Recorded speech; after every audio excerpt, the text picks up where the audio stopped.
திமுக காங்கிரஸ் குழம்பி போன அணி என்று கடிந்துரைத்துள்ள தாவேக தலைவர் விஜய், புதுச்சேரிக்கு மாநில அந்தஸ்து கோரிக்கை என்ன ஆனது எனவும், சிறுபான்மையின வேடம் போடும் கட்சிகளை நம்பாதீர்கள் எனவும் தெரிவித்துள்ளார்.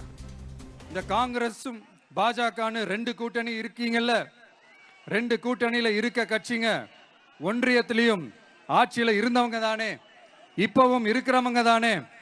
இந்த புதுச்சேரி மக்களோட மாநில அந்தஸ்து கோரிக்கை எத்தனை வருஷமா இருக்குது?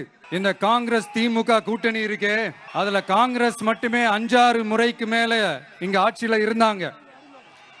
அந்த கூட்டணியில இருந்த ஒரு தலைவர் மக்களை மட்டும் ஏமாத்தல, அவங்களோட தலைவரையே வெட்ட வெளிச்சமா எப்படி ஏமாத்தினார்னு, அதுக்கப்புறம் அந்த கட்சி இங்க எந்த நிலைமையில இருக்குன்னு உங்க எல்லாருக்குமே தெரியும்.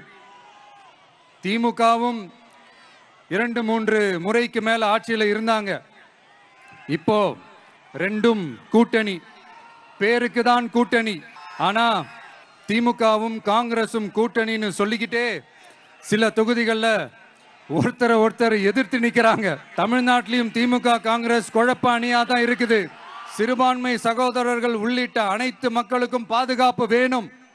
சிறுபான்மை வேஷம் போடுற கூட்டணியும் நம்பாதீங்க, சிறுபான்மை மக்களுக்கு எதிரான கூட்டணியையும் நம்பாதீங்க.